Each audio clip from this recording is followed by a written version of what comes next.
이번 원피스 최신화에선 해군의 최강 전력 해군대장과 세계 최강의 권력을 자랑하는 오로성이 마침내 사왕 루피와 닥터 베가펑크가 있는 에그헤드 섬으로 이동하게 되었습니다. 그렇게 원피스 연재 최초로 오로성 중 한 명의 플레임이 밝혀지게 되었고, 나아가 보니와 함께 있던 본체 베가펑크는 어떤 이유에서인지 종적을 잃게 되며 생사를 알 수 없는 실종 사건에 휩싸이게 되었는데요.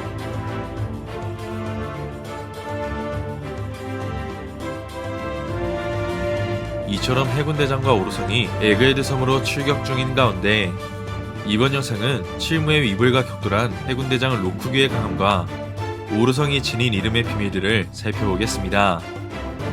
먼저 오니가시마 전쟁 이후 사왕 샹크스와 만난 뒤 해적 흰수염의 고향 스핑크스 섬으로 돌아온 불사조 마르코는 아이들을 통해 흰수염의 보물을 노린 해군의 이야기를 듣게 되고, 이어 마치 해적과 같았었던 해군을 무찌른 한 사내를 언급하게 됩니다. 그렇게 스핑크스 섬에서 해군을 격파한 사내는 전 칠무회이자 젊은 시절 흰수염의 강함을 떠올릴 수 있는 에드워드 위블이었는데요. 이처럼 칠무의 철폐 이후 해군에게 포위당했던 위블이었지만 흰수염의 버금가는 강함을 지닌 위블이었기에 해군의 군함을 격파시키고 스핑크스 섬에 도착했다는 것을 알 수 있었습니다. 그렇게 위블의 강함을 알고 있던 해병들은 섬에서 탈출하며 원군을 요청하게 되었고, 바로 그 원군 중 한 명이 와노쿠니를 공격했던 해군대장 아라마키였는데요. 그렇게 예상치 못한 해군대장이 다시 한번 등장하게 된 가운데, 먼저 아라마키는 와노쿠니에서 사왕 루피를 죽이기 위해 야마토 일행과 격돌했었지만 이내 역대급 해양색 패기를 발산한 사왕 샹크스의 존재를 감지하며 와노쿠니를 벗어나게 되었습니다. 그렇게 오니가시마 전쟁의 승리를 기념하는 축제 이후 해군대장 아라마키는 샹크스의 존재를 감지해 와노쿠니를 벗어나게 되었고, 반면 불사조 마르코는 축제 이후 루피에게 인사를 건네며 해군대장보다 조금 더 늦게 움직이게 되었습니다. 그렇게 마르코는 근방에 있던 빨간머리의 적단과 조우에 해군대장보다 늦게 도착할 수밖에 없던 이유를 알 수 있었는데요. 때문에 백쇄적단 킹거킨을 체포했던 아라마키는 위블이 등장했다는 보고를 받게 되며 스핑크스 섬으로 이동했고, 마침내 해군대장과 칠무회가 격돌하게 되었습니다. 하지만 결과적으로 위블은 해군에게 생포당하며 임펠다운에 투옥될 수 있는 상황을 맞이하게 되었는데요. 이처럼 흰수염의 젊은 시절을 떠올릴 수 있는 위블이 패배하게 된 가운데, 먼저 해군대장 아라마키의 사기적 능력은 바다에 버금가는 생명을 낳을 수 있고, 나아가 자연 그 자체로 불릴 수 있는 숲숲 열매의 인간으로서 야마토 일행을 상대했었습니다. 또한 발걸음을 옮기기만 해도 밟고 지나간 주위를 숲으로 만들 수 있고, 이어 생명까지 만들 수 있는 이질적인 능력자임을 알 수 있었는데요. 여기에 모모노스케가 발동했던 오로브레스 공격에 데미지를 입을 수 있던 아라마키였지만 그렇게 뻔히 보이는 약점을 드러낼 리 없다며 해군대장의 강함과 위험을 과시했고, 나아가 새싹으로부터 다시 한번 태어날 수 있는 사기적 능력을 선보였습니다. 반면 능력자가 아닌 위블은 흰수염에 버금갈 수 있는 무장색 패기를 사용할 수 있어 칠무의 자리에 오를 수 있게 되었고, 이어 해군대장 키자루조차 위블의 강함을 인정했었는데요. 나아가 카이도의 말처럼 패기의 사용이 중요해진 시점, 위블은 패기만으로 해군대장과 격돌할 수 있는 강함을 지닌 존재였지만 미스 버킨이 옆에 없으면 지능이 떨어져 보이는 모습을 보여주었기 때문에 아라마키의 사기적 능력과 전투 경험의 차이로 인해 패배했을 가능성도 생각해 볼 수 있을 것 같습니다.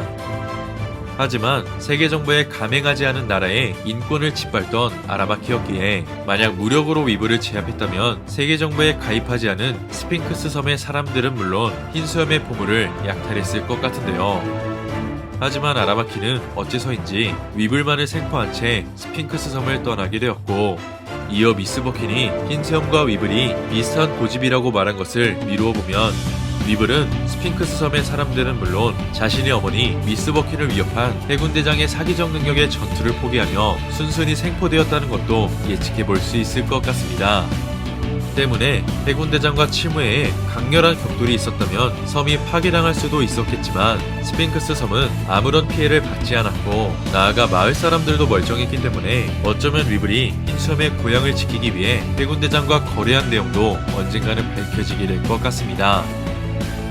그렇게 전설급 해적 흰수염의 강함을 지닌 위블이 임펠다운으로 끌려가는 가운데 그 시각 베가펑크권으로 피자루와 이동 중인 오로성의 플레임이 처음으로 공개되었는데요.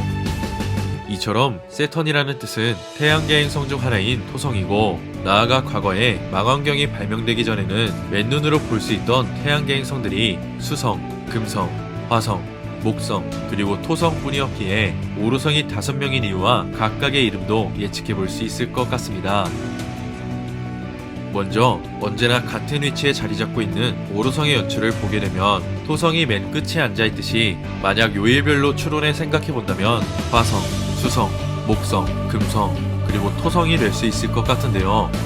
그렇게 각자가 지닌 이름을 유추해 볼 수 있는 가운데 오르성 세턴은 과거에 딱 한 번 베가펑크와 만난 적이 있고 이어 최근에 일어난 사건들의 유감이라 이야기했었습니다. 이처럼 오르성은 오하라 사건 때뿐만 아니라 정상결전에서마저 별다른 행보를 보여주지 않았지만 이번 베가펑크 건은 오르성들조차 굉장히 중요한 사안이라는 것을 알고 있어 처음으로 마리조아를 벗어난 오르성의 행보를 알 수 있었는데요. 그렇게 세계정보와 해군의 함선이 에그헤드로 향하고 있는 상황 속 200년 전 성지 마리조아를 침공했던 철회과인과 지금의 세계를 바꿀 수 있을 정도의 동력을 찾고 싶어하는 베가펑크가 현재 실종 사태에 이르렀기 때문에 베가펑크와 마주하려는 오르성과 해군대장 키자루가 어쩌면 에그헤드에서 본체 베가펑크를 만나지 못한 채 상황으로 성장한 밀치모 제적단과 격돌할 수 있을 것 같습니다. 마지막으로 아름다운 고리를 가지고 있어 태양계에서도 가장 많은 사랑을 받고 있는 토성의 특징으로는 자기장을 가지고 있고 나아가 거대한 행성에 비해 빠른 속도로 자전하고 있어 만약 오로성 세턴의 능력이 토성의 특징에 부합한다면 어쩌면 예상하지 못한 사기적 능력으로 이번 에그헤드 에피소드에서 오로성의 강함을 입증시켜줄 것 같습니다. 과연 해군대장 아라마키와 실무의 위블이 펼친 전투의 진실은 무엇일지, 그리고 본체 베가펑크를 만나려는 오르성의 진정한 목적이 공개될지는 가하마 어피스 최신화를 통해 확인할 수 있을 것 같습니다. 이번 영상은 여기까지입니다. 시청해주셔서 감사합니다.